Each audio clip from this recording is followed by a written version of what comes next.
Okay, churches under the finger of governor.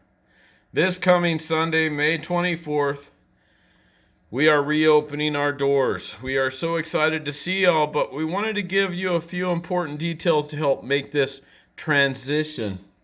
What the transition of having your church closed and then having your church open. Make this transition as smooth as possible.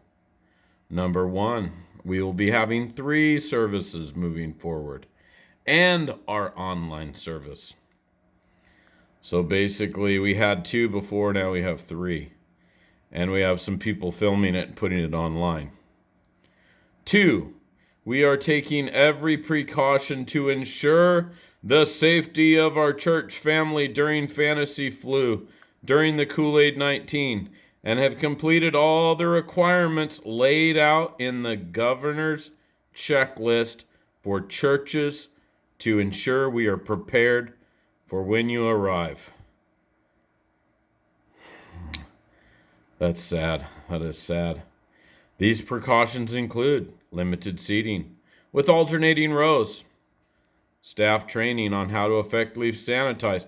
What about laying of hands on people? Is that no longer allowed because the governor said so? Even though the Bible recommends it to heal people? Laying hands on in prayer?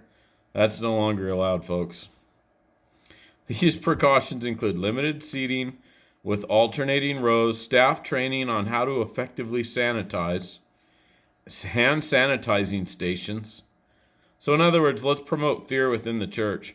Routine disinfecting of the facility both before and in between services and after, and cloth masks available for those that don't have one. We will not be offering any coffee or refreshments. Feel free to bring your own coffee.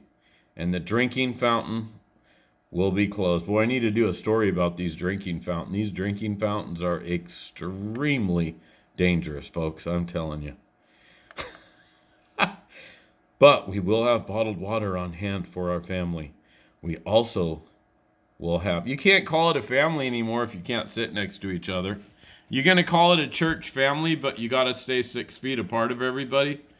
Do you do that to your family or just your church family? Let's get real on this terminology, folks.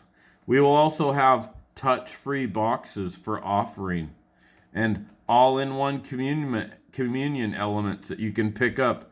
So much for breaking bread together, huh? Oh my word, this is crazy.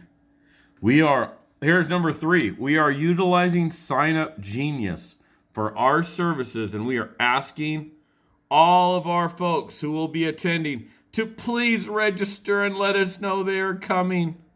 Oh, we got to register now online before we go to church. What? Oh, that's pretty interesting, isn't it? This will help us get an accurate count and make sure we remain within the limitations of our seat. In other words, let's make sure we follow the governor orders of the way we worship. Boy, if this was a test, we lost the test big time. Please register each week and let us know how many are in your party so we can make the appropriate space in the FEMA camp. I'm sorry. We can assign the appropriate number of vaccinations. I'm sorry. How many are in your party so we can make the appropriate preparations? Oh, preparations. That works for all those. You can access the Sign Up Genius for this Sunday here. Okay, if you're in a high-risk category or have been sick, let me see what else we got here.